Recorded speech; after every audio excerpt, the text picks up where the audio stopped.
That's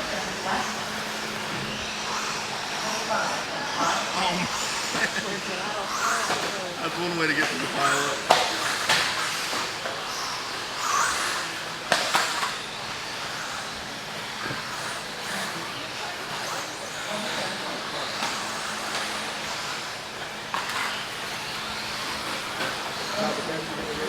That was pretty good, dude.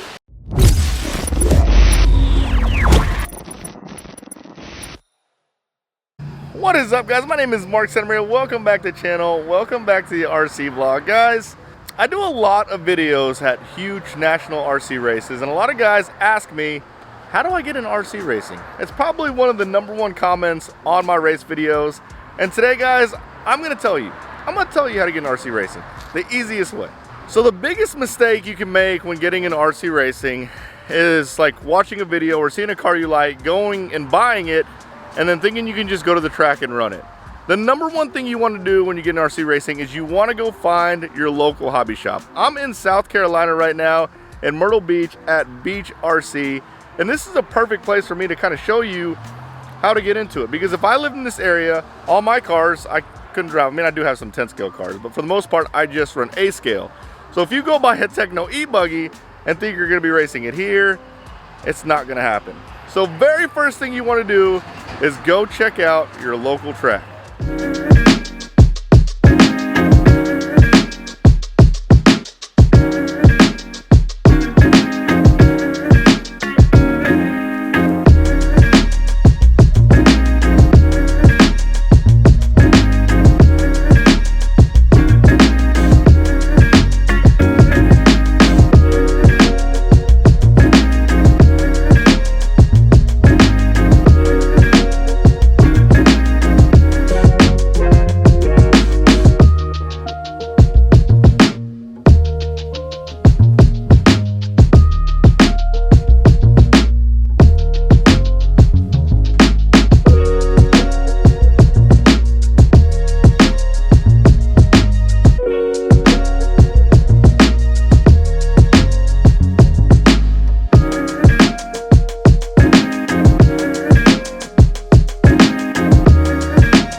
RC track. The first thing you're going to notice is that it's indoor and the cars are smaller. This is 10 scale, so you probably want to get a 10 scale car to get into racing.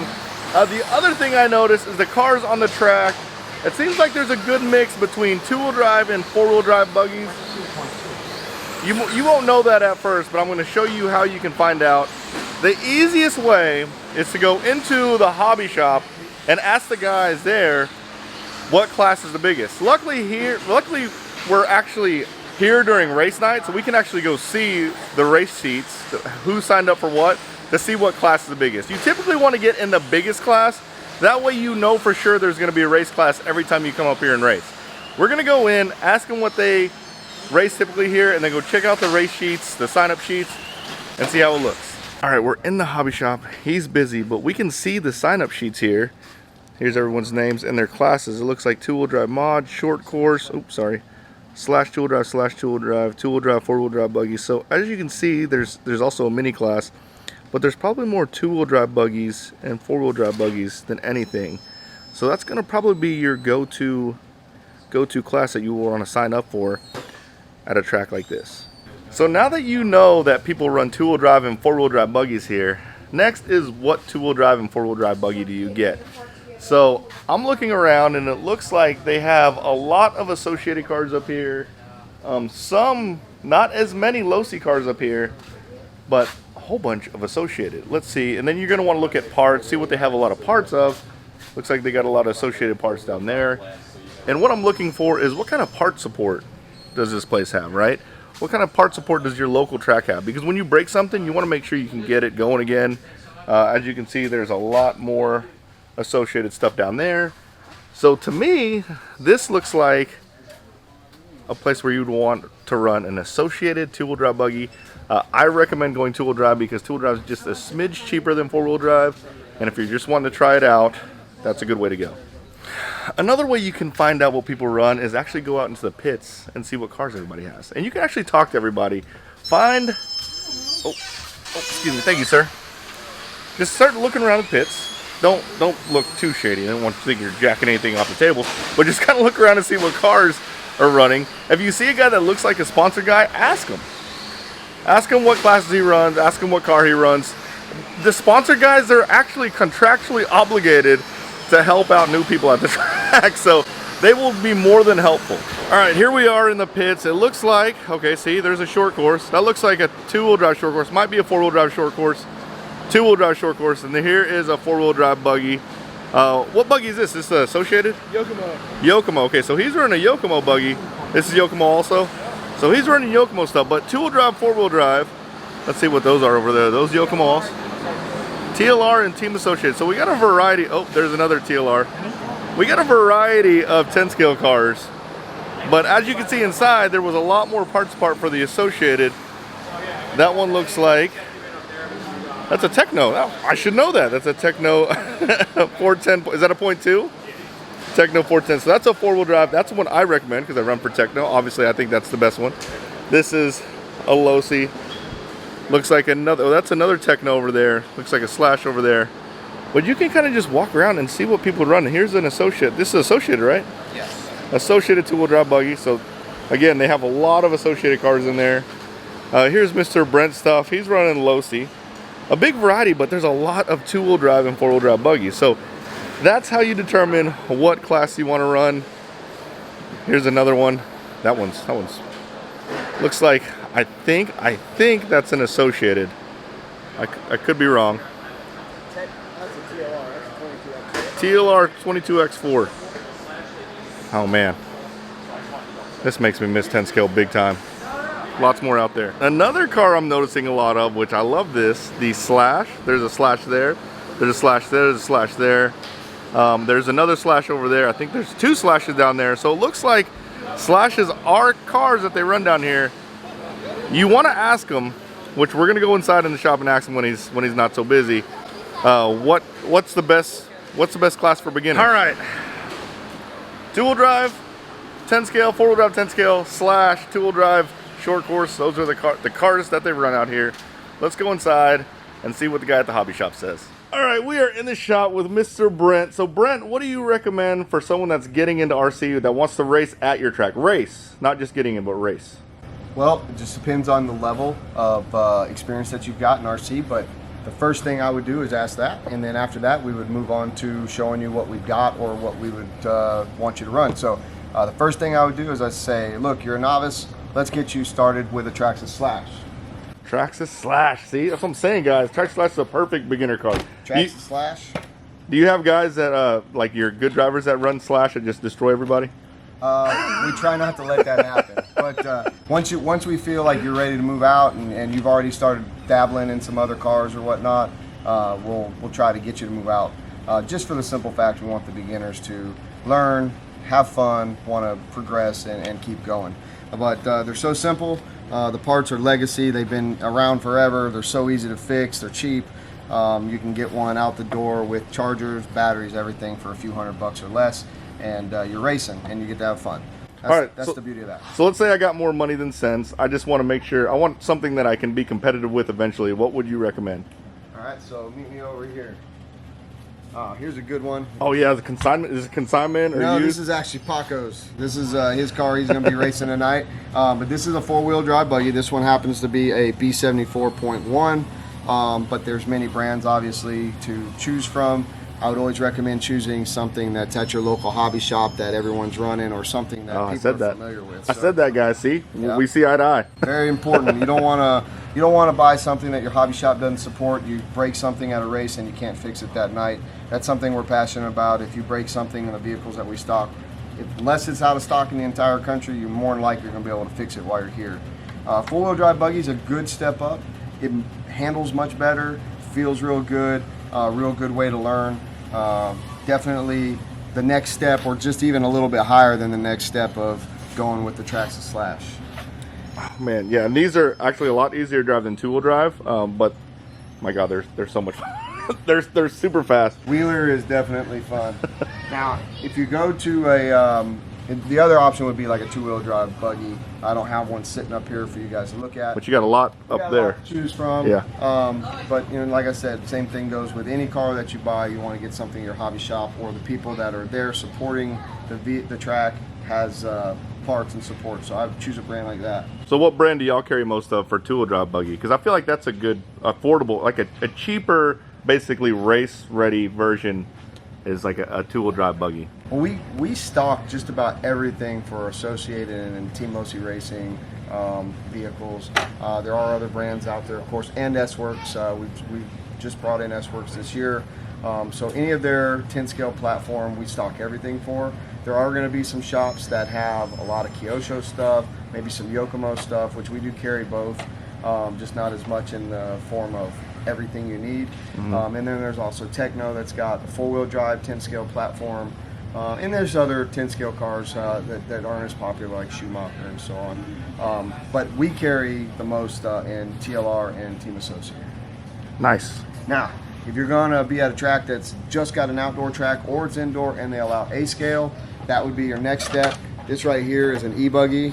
This happens to be the ready to run. Actually, you can win this one right now, but this is the you ready can to win run it? S-Works Apollo. Yep. Nice. We're doing a promotion on our channel and our social media. But once again, many brands to choose from. A-scale e-buggies, the next progression at the outdoor or bigger track level. And of course, once you move out of that, or once you smell the nitro and hear the engine, Right. you're probably going to want to get a nitro. That's what all of us do. It's a progression from that slash all the way up to racing A-scale buggies or truggies, which is where the big guys and all the glory's at. But make sure there's a track to run A-scale, because a track like this indoor track, you're not going to be able to run this at. So Absolutely. Make sure you have a track to run A-scale. But A-scale to me, it's a little bit more forgiving to drive. But maybe that's just me because I'm used to it. Anything 4-wheel drive can be more forgiving. That's the one thing that people like about the 4-wheel drive. However, if you run 2-wheel drive and you're pretty good at it and successful with it and you enjoy it, you will be a better anything driver. Right. You'll be better at A-scale, you'll be better at 4-wheel drive mod, you'll be better at short course. Anything that you drive, if you're good at 2-wheel drive, that's a great way to get good at anything. So if you're going to practice, take your 2-wheel drive buggy down to your local hobby shop or your outdoor track and just practice away. Just burn battery packs as fast as you can and just get better. So let's say I want to get into racing. What's about the amount I'm going to spend if I just want to do the bare minimum of getting into racing? So it sounds like probably the spec slash is probably your best route. What are we looking at ballpark wise in regards to what I'm going to spend? Bare minimum is definitely going to be in the whatever your track carries as far as a good beginner's class, but ours is the slash class. You're looking at a few $100. That gets you everything you need, turnkey, ready to run. When you go into 2-wheel drive, 4-wheel drive buggy, you can look to spend, if you don't have a good radio yet, or not a ready to run style radio, and you want to upgrade, make sure, because I believe personally that's the most important part, Yep. other than tires, is getting a radio that's going to go with you for a long time, five plus years. So for me, I think you're going to spend around $1,200 to $1,500 on a top-notch, ready-to-run, everything you need to go 10-scale racing in 2-wheel drive or 4-wheel drive buggy style stuff. And then if you're going to go A-scale racing, be ready to spend a little bit of money. You're going to spend anywhere from $2,000 to $3,000 to get a setup going. But I'm talking top of the line. You look like you're ready to race. You want to buy an e-buggy? All right, so this is a little bonus one. So you said something about radios. I do feel like radios are a good thing, especially if you want to get into racing. You want to invest in a good radio. What radio do you recommend for someone's first, racer type radio? Well, the best thing you could do is get one that's going to last you a while. So your first racing radio needs to cost you. Hey guys, Oh, hey. I want to hide from my dad. Oh, You want to hide from your dad? hide behind those boxes right there. I don't think He'll never see you there. Awesome. That's what it's all about. Look, that's the other awesome thing. Your kids can just hang out by the track and have a good time. It's a family sport. We also found that we're considered babysitters, so it's all good. So hobby grade radio. So I tend to tell them to go towards like their middle grade, like their MT44, stuff like that. Oh, again, what would you recommend? That's exactly what I would say. Go at bare minimum. Now it's the MT5. You know, San Juan. Y'all have one? Probably Y'all got the well, big dogs. You got the we do have them. They're probably 7 still PXR. in our event trailer. Oh, I see. At the moment, but so the MT5 is a great radio to get going. MT44, so you're in the $225 to $300 range. If you're gonna go Spectrum, like the what are they right now? The DX5, that's a good one. And if you're gonna go from Taba, then I would say you want to go 4PX, or not 4PX, 4PL. I think that's what it is. 4PL right now. They change every couple years. You know, there's an upgrade or something new. You know, a new style radio comes out. But if you're going to just get started, a good hobby grade radio is going to cost you $200 to $250 at the minimum. However, like I said before, it is the most important part of your racing. It's the brain. The latency has to be there. When you have a racing style radio, your driving improves. So right. Ready to run radios are great. They're great to get out there, but unless you have like a racing radio, you're going to be a little bit behind the curve no matter what. But most importantly, you don't need good radios that I buy, like the 10PX and the 7PXR. No. You can get your $300 range radio. You don't have to get the $800 ones like I have. I just think they're really cool. They do have a better feel, in my opinion. But yeah. That's those another are pretty thing we awesome. didn't touch on. If you've got a hobby shop that stocks more than one brand, you can go in there and you can actually put one in your hand and see how you like it. Oh yeah. It's very important in it. Like I'm personally, I drive left-handed, so I have to buy a radio. I have the M17. And That's a good one. that one flips the head to where it drives left-handed for me, so I'm more comfortable. So does the 10PX, 7PX. When you get into those higher dollar radios, you have a lot more adjustment, definitely way less latency. And you know, there is a reason that they're expensive. However, I agree with Mark. You do not need to spend that kind of money to have fun and to go racing. But you are going to want to spend between $200 and $300 to really have a radio that's worth having. But if you want to keep up with the Joneses, the M17 that he has, the 7PXR is what I'm driving right now, and I have a 10PX. I just haven't put it in yet. But all awesome freaking radios, and you won't be out of place at these big races because that's what most people run at them. Absolutely. Well, thank you, Brent. I appreciate it. Awesome place, awesome facility. Thank you so much. Thank you. Well, there you have it, guys. Bottom line, go to your local track, ask around before you do anything. Well, I hope you liked this video, guys. If you did, smash the like button, subscribe to my channel, turn on the notification bell, and you guys will see me next time. Later, guys.